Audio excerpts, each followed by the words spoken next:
ZipRecruiter is a proud sponsor of Without Warning podcast. Use code word WOW and search for jobs anytime, anywhere. Many of you may have heard that Lauren's parents, Sherry and Michael Smith, made a very tough decision this week to drop the lawsuit regarding Lauren's case. On September 25th, 2018, Sherry Smith posted, "Michael and I have an announcement. In the society in which we live, there are many decisions that have to be made. It is imperative we always try to make the right ones. These decisions, however hard they are, we derive from our moral character and our own personal beliefs." In 2015, our family suffered a great loss of our beautiful and beloved child, Lauren. We chose to try to find out more details on how and why she died. We used the only means we had in order to do this, which was the legal system. What we were met with was extreme opposition from the folks around Lauren when she died, as well as law enforcement and the court system. For 3 years, all we asked for was the truth. Michael and I still believe in the greater good. We have other contributions to give, charities to assist, families to help, and fur babies to save. We want the world to know we have forgiveness in our hearts, and we have hereby chosen to drop the wrongful death lawsuit. Lauren Taylor Agee was a gift to the world, however short her life was, and her memory will live on through all the folks whose lives she touched along the way. Taken from one of Lauren's favorite quotes on the plaque in her room, quote, "For you only see the end. It is between you and God. It was never between you and them anyway." End of quote. Mother Teresa. John Tipton, a private investigator out of Texas, wrote me, "Lauren Agee nor her family asked for this tragedy to happen. They especially did not ask for our legal system to forsake them. We have an opportunity, no, a responsibility to raise awareness and hopefully prevent something like this from happening again in the future." Sherry and Michael did what they needed to do to find peace, but my work to find justice for a family like theirs isn't over yet. This podcast will continue, as will my mission to close this case. Thank you to everyone who has subscribed to this podcast, followed our social media pages, and joined our Patreon page. Lauren's story needs to be shared, and we could not have done it without all of you.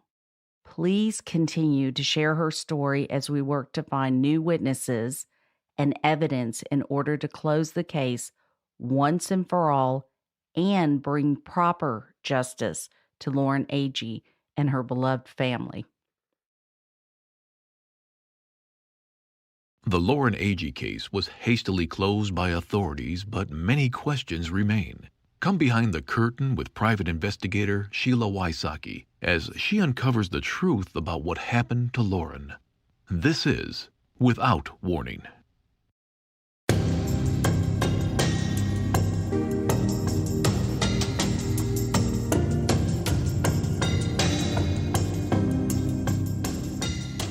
On last week's episode, you heard 2 interviews with Hannah Palmer. The first was her talking with Chris Yarchuck, the off-duty police officer at Wakefest, moments after Lauren's lifeless body was found. During this interview, she told Chris a few things that didn't add up. The most confusing part was whether Lauren went back with them to the campsite on the canoe or if Lauren got on a houseboat because she thought Hannah and friends left without her. You also heard the beginning of my interview with her when we surprised her at her home in Florida. If you recall, during this interview, a strange guy kept walking in and out of the room, and Hannah's phone kept ringing with people telling her to stop talking to us, making her uncomfortable and flustered. Let's jump right back into the interview with her. Okay, so the only thing is, at the time the police came, and did you guys go up with the police to the campsite afterwards? Afterwards. They let us go get our stuff, but they went up there and then they let us come up and get our stuff. Were they there while y'all were getting your stuff? Yeah, the whole time. And then, again, I just need to verify, did y'all have a fire going at that time? Did you guys? Fire? No. Let me guess, you heard we burned down the campsite? Yeah. Yeah, that's a rumor. That's why I'm asking. Yeah, I know. Like I said, that's my favorite rumor. We want to close this case. It's not going to close if people don't cooperate. I know. It's just not. I know. So, but again, whatever you need to do, I do wonder what happened to her clothes, though. Do you know what happened to her stuff? No. You don't? I figured the police took them, and if they never got to her family, I don't know if they still have them or. Okay. Did you see them up there with like brown paper bags, or what did the police officers, did they have? I'm going to be honest, I couldn't tell you because they were up there before us, so. Right, you would have probably seen them coming down, though. Yeah, but I was also hysterical. Yeah, so it's like, I don't want to say no or yes. I don't know for sure what they did. And who was the people that went back up with the police officers? It was you? Me, Aaron, and I can't confirm whether Chris went up there or not, but I know me and Aaron did. Okay. I'm assuming he did, because he had to get his stuff too, but I don't know for sure. Now, did you guys all know each other? Aaron knew Chris prior, a little bit. I don't know how close they were, but he knew him prior. Mm-hmm. Me and Lauren met Chris that weekend. Okay, so you did. So basically, y'all didn't know. Knew his name. We didn't know his name until we got up there. Yeah. And again, I don't know if this is urban legend or not, but did they have any sexual relations? No. I know they slept in the same hammock, but as far as I know, they never. Right. Did I don't know how like else to ask that. Okay. I asked them both, and because they slept together the night prior, and they both said no. So I'm assuming no. She also had a boyfriend at the time. I mean, I know that sounds terrible that she was sleeping in a hammock with someone else, but I don't think she would have gone that far, No. So one of the questions I asked Hannah was whether or not Lauren and Chris had sex. If you recall, Chris told Ryan Melanson on the boat that dreadful day that they did have sex. So who's telling the truth, Hannah or Chris Stout? Who was her current boyfriend? His name was Chase. Was he there that weekend? No. He wasn't there? Okay. And then the houseboat, where would she have gone on a houseboat? Whose houseboat would she have gone to? I wouldn't have known a name. Okay. There were tons of people. She talked to tons of people. She's probably the most outgoing person I'd ever met. I don't know. So when you guys didn't find her and y'all just went to Wakefest, is that what happened? Well, when Evan told me, because everybody's like, don't worry, Lauren's the kind that's make friends with anyone, and she could be with her ex or this or that. So I'm like, okay, I'll try to keep calm. And they were like, let's just go to Wakefest. She knew what boat we were on. She knew who we were with. I was like, she'll eventually make it to us. Every boat that went by, or like when we swam, because I didn't swim the whole thing. I don't like fish, so I'm not much of a swimmer. I mean, I did a little bit, but I searched as much as I could without having to go to every single boat. And, I figured she would find us. She knew what boat we were on. She knew who I was with. She knew. That campsite that I saw, it was very, very small, this area. Yeah. Would you have heard if there was anything going on? I tell myself 100%, but yeah, I mean, and we had Virginia up there. If something had happened, that's our dog. Sorry. Oh, yeah, our dog was also up there, and I thought, if something, had been going on, she definitely would have barked or, at least woken up and tried to figure out what was going on. And so from what I understand, the other guys, if they had come back up, she would have barked then? I would think so, yeah. She barked at almost everybody, so. Okay. Is there anything that, the last time you saw her alive was what time? When we went to bed at like 3, 4 in the morning. 3 or 4, whatever time we finally fell asleep. And then I'm sorry, were you guys together the entire night before 3 a.m.? We separated. We were in the same group, but right. No, we weren't together the whole time. There were plenty of times we weren't together. So, you would be at the bar and she would be elsewhere, vice versa? She'd be out smoking or talking to somebody, or I'd But you run were always in the car. same vicinity? We were always at the marina. Okay, at the marina. Yeah. Okay. We were the parking lot, the marina, and, the boats and stuff. We didn't leave that area. Okay, until 3 when you got on to the go back. To go back. Okay. And then, so you only stayed up for about 20 minutes, and then that was it. And that was it, yeah. And that was the last time. Was she asleep the last time? She was asleep when I last saw her, but I'd been drinking heavily, so I never woke back up and checked on her to see if she was still there. And once I was asleep, I was asleep. So. And was Chris awake or asleep? He was. His eyes were closed. I'm assuming asleep. Mm-hmm. So what do you think happened? You know, the easiest way for me to cope with everything is to tell myself she was just peeing and just slip, because it was easy to do. You know, I think of 100 different things that could have happened. But once I found out, you know, that she had fallen down the rocks and that she had air still in her enough to slip to the bottom, and that's apparently why I couldn't find her, like, you know, floating on water at the time. I tell myself she just had to have been peeing and slipped, because I just, if there were any kind of tussle or anything like that, I don't think it would have been left the way it had been. Just plain and simple. Like, I just don't. What left? The campsite?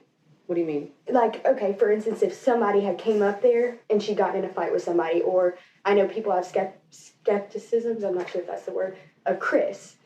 If that had happened, I don't think it would have been left the way it was, like just her had fallen and left there, you know, to be found like that. What did he say in the morning? Did he say anything? He had been drunk. He passed out. And a matter of fact, when we had been coming to get back on the canoe to go up, he had been passed out in a chair on a houseboat. We had to physically wake him up and pretty much drag him up to the cliff to go to sleep. So he was gone. He was asleep. He wasn't, I mean, I didn't know him well, but he was gone. He had no way of, without me hearing, you know? Mm-hmm. So when people ask me, do you think he could have done it? No. I don't think he's physically capable. I'm not saying I know him as a person, but I don't think he would have been physically capable without me hearing. Mm-hmm. But is it an option that maybe you wouldn't have, because everybody's so inebriated, is it that they could have left camp? Do you think that that's a possibility without you hearing? There's so many possibilities. Yeah. You know, I've thought of so many things, just the craziest things. But no, I don't think she would have. They didn't know each other. She just wanted someone to sleep next to. They were They were fine. They communicated, but like not enough to want to go out and hang out together. You know, she wouldn't have left. They wouldn't have left together. Okay. Like, he was passed out. He was not going anywhere. And as far as I knew, she was drunk herself. So in the P area, so if you said there was a ledge, so tell me about the ledge.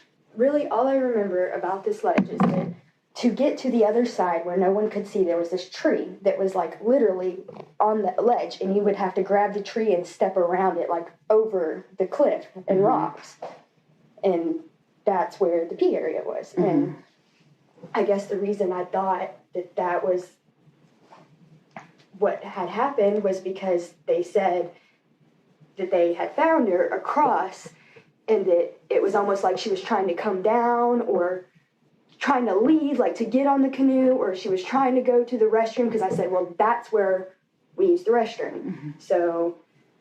And you showed the police that night, DeKalb County. Yeah, I've communicated with them several times. And so one of the I guess, again, urban legend or theories is that she fell off at that one. Could that have been possible?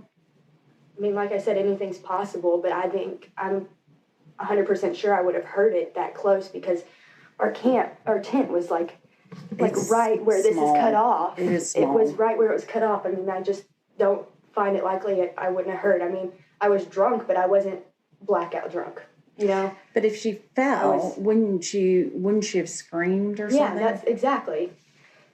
Okay. I mean, I'm not saying I would have heard the water splash or something, but she would have definitely made a noise. She would have tried to grab something. I would have heard rocks or something. Like, Mostly her screaming. She was a very vocal woman, and I'm absolutely certain if she were in distress that she would have been screaming. So you're saying it more sounds like she slid down this area where you walk up? Not this area. I don't think this is on the front, this is on the back. Right. And I'm pretty sure it was in the back. Like, I don't see how I would not have heard it on the front. And as far as I was told, she was found like right across on the other side. So I don't know. That would have been a long drag or current or whatever. Did you not? I thought you identified her. They wouldn't let me. Oh, well, actually, that's a good thing. Yeah. Okay. I think once they knew who she was, once I described what she was wearing and who she was, that they knew it was her and they didn't want me to see it. And, you know, I'm thankful for that now, I guess. But I was kicking and screaming about it then, so. So they had you in a back room at the store? Is that what happened? Mm-hmm. And then they came and told you? How were you I'm sitting back there with what I thought was the owners. Mm-hmm. I'm not sure who came and got us, but eventually I ended up on a pontoon boat going over to, it's like another area over, like it would have been like over here, and it was like had a driveway or a road. Mm-hmm. They had us over there for statements and questioning and, you know, to keep us all together, I guess, I don't know. And then once they got done up there and we did all our statements and stuff, then they let us go up there and gather our stuff. And did you guys make the statement that night of what happened, or did they take a recorded statement? How did they know what happened? They took a paper statement, and I'm assuming they recorded everything we were saying too. I mean, I just thought that was protocol, but yeah, they took a paper statement. Like as soon as I went from the pontoon straight over, I was doing statements. Okay. And was it Jeremy Taylor who took the statement?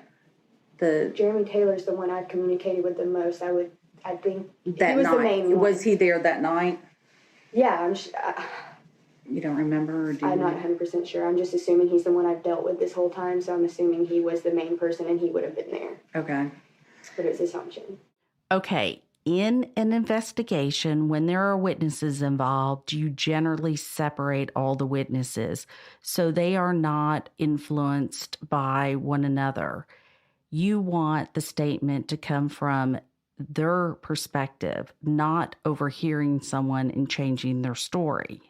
Once DeKalb County took over, they did not separate the campers. They kept them together. They kept them together so much that Jeremy Taylor stated earlier in an episode that he was in the car with them discussing the case. They also did not record the conversation when they were in the car, nor did they write it down. It gave the campers plenty of time to compare notes. So you guys gave the statement that night, and then you haven't heard anything? Is that what you said you're glad somebody finally came and talked to you? Oh, I know that you're a friend of Sherry's. I'm not a friend of anybody's. Oh, you're not? No. Okay, I assumed you were. No. I'm not a friend of anybody's. Okay. No.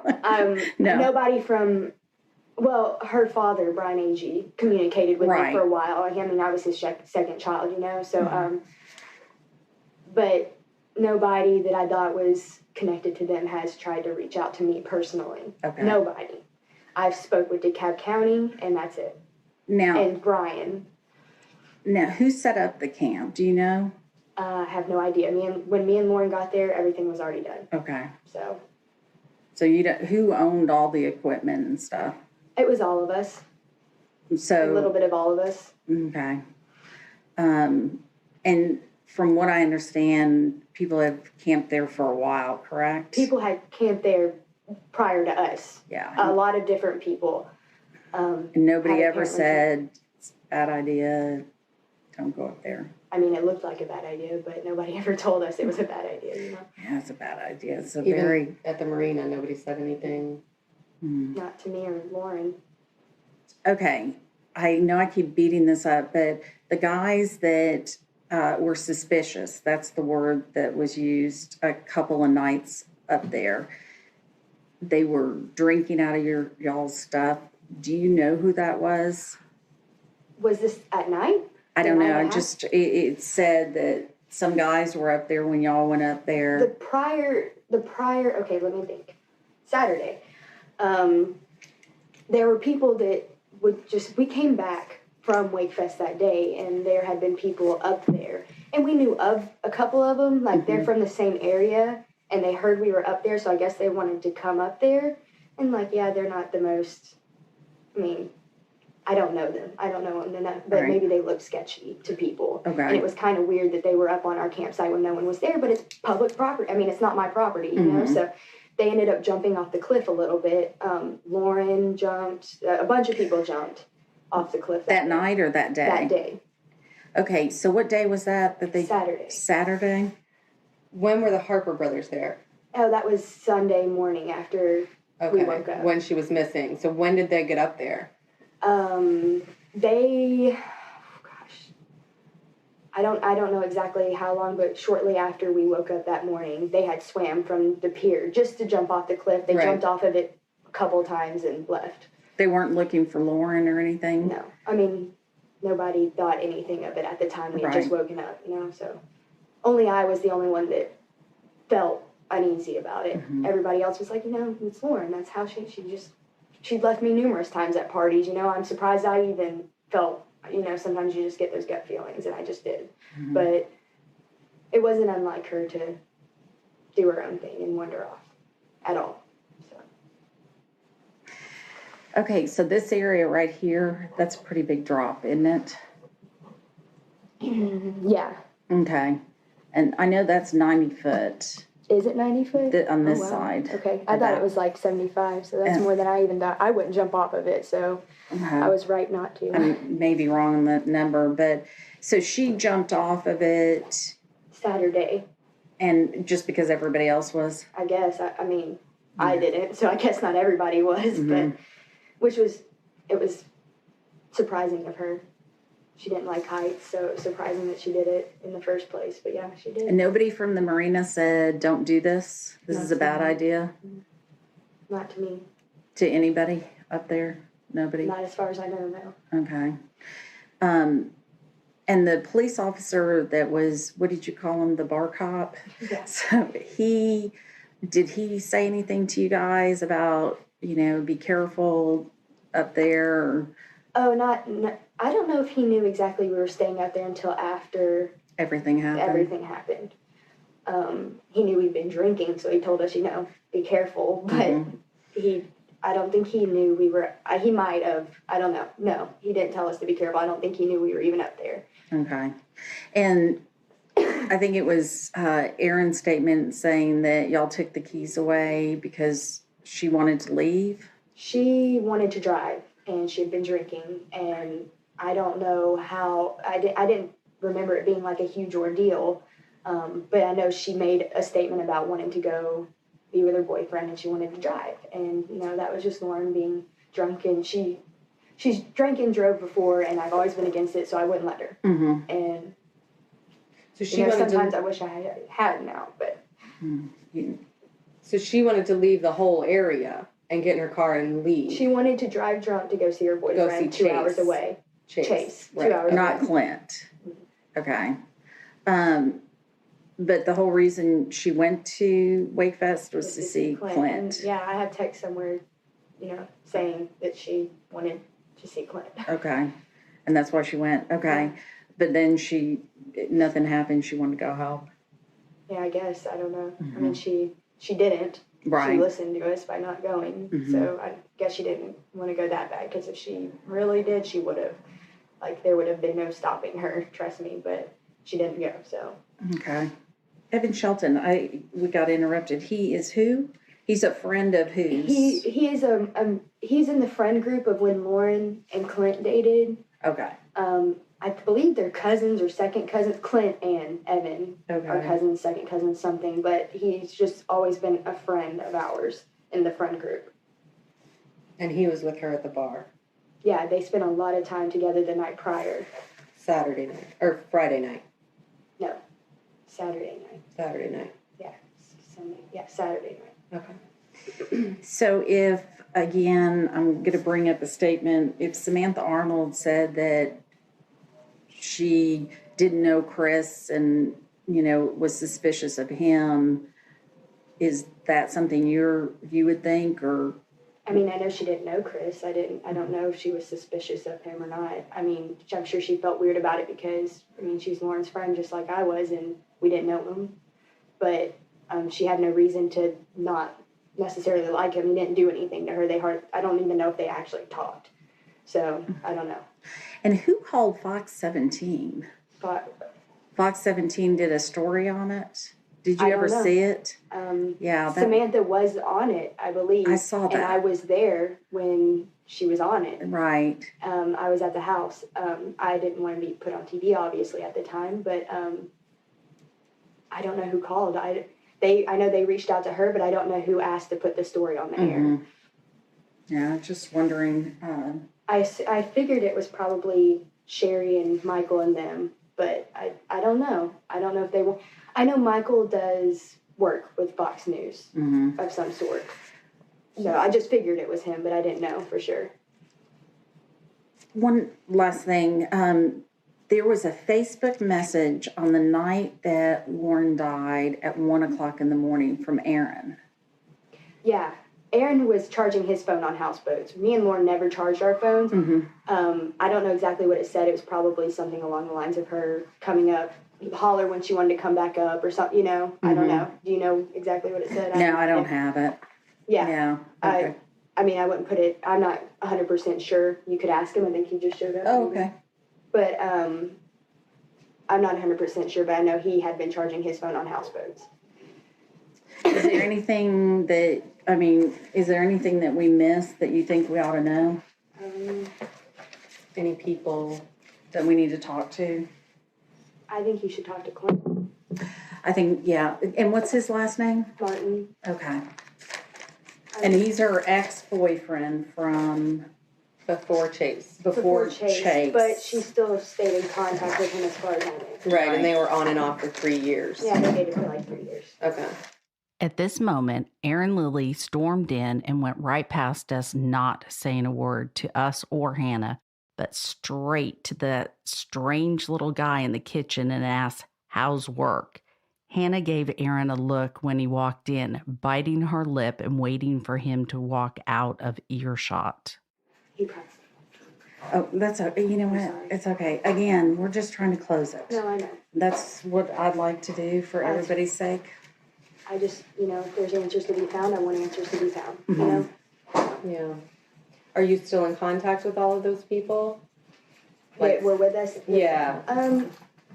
For the most part. Yeah. Everybody's still friendly. Yeah. No bad blood between anyone. Yeah, nobody's distanced themselves. Yeah, no. Everybody's all right with each other. Yeah. All right. So there's nothing else that you think we need to look into or talk to, or? The only person that I thought needed to be spoken with probably would have been Clint. But other than that, I didn't, or his girlfriend, Callie. The interview ends here as Aaron came into the room with the guy to talk to us. Neither of them wanted to be recorded, telling us they didn't see why it was necessary. When Aaron sat down, he asked if the car out front was ours. He was surprised that it wasn't dirty. We were a little confused and asked why. His answer was the inside of a woman's car is always dirty. Why was he looking in the car? After an awkward laugh from Hannah and silence, he asked how we knew they lived there, and then immediately asked if we were done here. Then he continued to ask questions, asking us who we were with. When I told him we were here to try to close the case, he said he's talked to Detective Taylor numerous times since the incident and since he's moved to Florida. Aaron said he doesn't know why they need to talk because as far as what he knows and what Jeremy Taylor told him, nothing has changed, and that they all agreed to do a polygraph test, but Jeremy Taylor told them that after a month or so not to do it. Hannah interrupts during this saying, they only want answers, and if they need answers, I'm going to be honest. There is so much to uncover and investigate just through this interview. Why did Jeremy Taylor tell them not to take a polygraph? Who was that strange guy in the background the whole time? If nothing had changed, why was Aaron so against talking with us?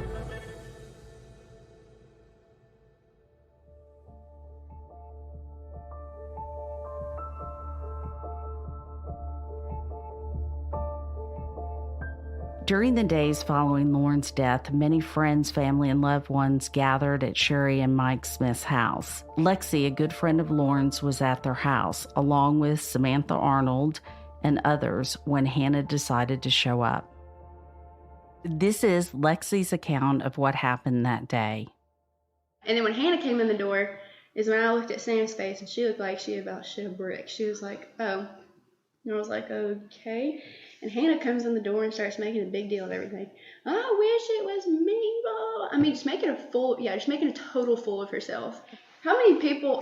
30? Yeah, I'd say about between 30 and 40 people, wouldn't you? Easy. And everybody heard it. Yeah, everybody heard it. I mean, she was doing it loud, too. It should have been me. Yeah, like, It should have been me screaming it. like loud. And like there was, it's not like she was saying like, I wish it would have been me, like talking to somebody. She was screaming, wanting it to be known that she was here. Like she was doing it for it purely the soul of attention and to make herself look innocent is what she was trying to take the heat off her is what she was trying to do. And so me and her had gone into the bathroom, and her and Samantha, it was weird. Before I went in there, Samantha gets up and just disappears. And one of my friends, Baker, looks at me and was like, why is she following Hannah into a bathroom? Because we heard Hannah go in there and cry and slam the door. And I was like, well, if you're going to come in here and make a fool of yourself, don't go in there hiding. And so Sam gets up and goes into the bathroom and shuts the door. And as soon as I just hear them in there whispering, and we can all hear them out here cackling. Like, we're all sitting right there, and we can hear them in there. And Sherry even had, like, there were other adults here, like parents. They were sitting around right here, and the kids were kind of sitting in there. Well, when we hear it, I'm like, you know what, y'all, like, I'm done. I said, if Sam's going to sit here and be a shady bitch, I'm going into that bathroom. Like, it's not okay. And so I went in there, and Hannah's looking at me, and I said, Sam, you need to leave. And she was like, why? Like, she was just staring at me while I was trying to talk to Hannah. So I kept telling her to leave. She finally leaves, and it's just me and Hannah in the bathroom. And I looked at her, and I was like, you need to tell me what's going on. You need to tell me right now. I was like, because I threatened her, which I probably shouldn't have done, but I did it. And I said, you need to, I want to know, because I know you're lying. I know Sam's lying. I know you're all lying. And I said, it's not fair. If this was if this was your parents in this situation, it wouldn't be going down this way. It would be, I would hope that your so-called friends would come around and help out. And she said, I've told everyone everything I know. And so I kept asking her. She looked at me until she was blue in the face and said, I don't know anything, and blah, blah, blah. And I'm like, Hannah, how can you sit here and lie and be so, like, that's what her and Aaron are. They're the most manipulative people I've ever met in my entire life. And she just wouldn't tell me. No matter how much I got in her face, no matter how much I kept trying to be like, tell me something, give me something, she just wouldn't do it. And I'll never forget the look in her face, because she stopped crying for a minute and looked at me and almost got mad. She was like, I don't know anything. I said, you know what, Hannah, I don't want anything to do with you. And I said, you need to leave. I was like, if you know what's good for you, you'll leave this house. And she was like, well, I just wanted to come in here and make amends. I said, you don't need to make amends with nobody. I said, what you need to do is get the hell out and keep your mouth shut. And that's the last thing I said to her, last time I saw her or anything. You remember her saying, it's my story? Oh, yeah. Her and Sam both repeated that. It's my story. I'm sticking to it. Like, I don't, I know I know what was said, and I know what happened. Y'all weren't there, blah, blah, blah. I mean, I feel like that was almost their trademark of this whole situation. It's my story, and I'm sticking to it.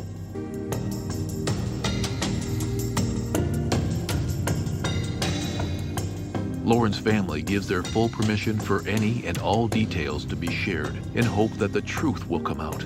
If you know anything at all, call 1-888-599-0008 or email tips@SheilaWYSOCKI.com. Next time on Without Warning. Before they moved or right after they moved, that's when she called me and we talked for probably an hour. That's when she was like, I'll come back, you better not marry nobody, because I will be back and all this stuff. And then all of a sudden they're engaged and married and now they got a kid. So it's like, that's weird. Without Warning. Host, Executive Director, and Executive Producer, Sheila WYSOCKI. Producers, Katie Zitzman and Aaron Parker. Editors, Katie Zitzman and Aaron Parker. Mixing and mastering by Resonate Recordings. Narrator, Tim Evans. Thank you for listening to Without Warning. Make sure you subscribe to the podcast and leave us a quick review to help others discover it too. If you or someone you know knows something about this case or the people involved, you can submit tips by emailing tips@SheilaWysocki.com.